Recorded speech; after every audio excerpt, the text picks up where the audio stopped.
ചെറിയ കുഞ്ഞുങ്ങൾക്ക് പശുവിൻ പാല് കൊടുക്കാമോ എന്ന ചോദ്യം സ്ഥിരമായി കേട്ടുകൊണ്ടിരിക്കുന്നതാണ്.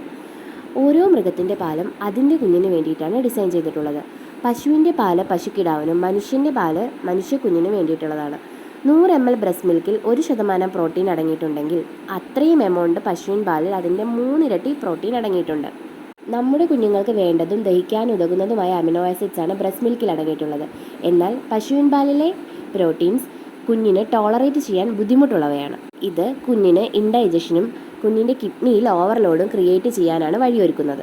ചുരുക്കി പറഞ്ഞാൽ 1 വയസ്സിന് താഴെയുള്ള കുഞ്ഞുങ്ങളുടെ ശരീരം കൗസ് മിൽക്ക് ആക്സെപ്റ്റ് ചെയ്യാൻ തയ്യാറുള്ളതല്ല. കുഞ്ഞിന് 2 വയസ്സിന് ശേഷം പശുവിൻ പാൽ ഇൻട്രൊഡ്യൂസ് ചെയ്യുന്നതാണ് നല്ലത്. നിർവാഹമില്ലാത്ത സാഹചര്യങ്ങളിൽ 1 വയസ്സിന് ശേഷം പശുവിൻ പാൽ സ്റ്റാർട്ട് ചെയ്യാം.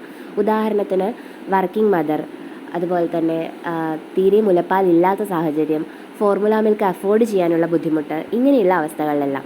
എന്നാൽ 2 വയസ്സിന് ശേഷം സംശയമേതുമില്ലാതെ പശുവിൻ പാൽ കൊടുക്കാവുന്നതാണ്. പശുവിൻ പാലിൽ ധാരാളം കാൽഷ്യം, വിറ്റാമിൻസും പ്രോട്ടീൻസും എല്ലാം അടങ്ങിയിട്ടുണ്ടെങ്കിലും അയേൺ അടങ്ങിയിട്ടില്ല. അതുകൊണ്ട് തന്നെ കുഞ്ഞിന് പാല് മാത്രം കൊടുക്കാതെ അയേൺ അടങ്ങിയ ഭക്ഷണങ്ങളും കുഞ്ഞിൻ്റെ ഡയറ്റിൽ ഉൾപ്പെടുത്താൻ ശ്രദ്ധിക്കേണ്ടതാണ്. ഇതിൽ ശ്രദ്ധിക്കേണ്ട ഒരു പ്രധാന കാര്യം, ഈ പാല് വളരെയധികം ഫില്ലിംഗ് ആയ ഒന്നാണ്. അതുകൊണ്ട് തന്നെ രാവിലെ മാക്സിമം പാല് കൊടുക്കുന്നത് അവോയ്ഡ് ചെയ്യുക. രാവിലെ ഒരു 200 ml പാല് കുടിച്ച കുട്ടി പിന്നെ അന്ന് ഒന്നും കഴിക്കില്ല.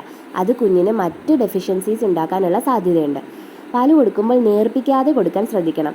കാരണം പാലിൽ ഒരു വലിയ ശതമാനം വെള്ളം അടങ്ങിയിട്ടുണ്ട്. ഇനി നമ്മൾ അതിൻ്റെ കൂടെ വെള്ളം ആഡ് ചെയ്യുമ്പോൾ അതിലെ ബാക്കി പോഷകങ്ങളെല്ലാം കുറയും. പിന്നെ ചെറിയ കുഞ്ഞുങ്ങളിൽ 1 വയസ്സിന് ശേഷമെല്ലാം പശുവിൻ പാല് പലപ്പോഴും കുറുക്കിലൊക്കെ ചേർത്തിട്ടായിരിക്കും കൊടുക്കുന്നുണ്ടാവുക. അങ്ങനെ ചേർത്ത് കൊടുക്കുമ്പോൾ അത് നല്ലവണ്ണം തിളപ്പിച്ചതിന് ശേഷം ഉപയോഗിക്കാൻ ശ്രദ്ധിക്കണം. ഇതെല്ലാമാണ് പശുവിൻ പാൽ ഉപയോഗിക്കുമ്പോൾ ശ്രദ്ധിക്കേണ്ട കാര്യങ്ങൾ.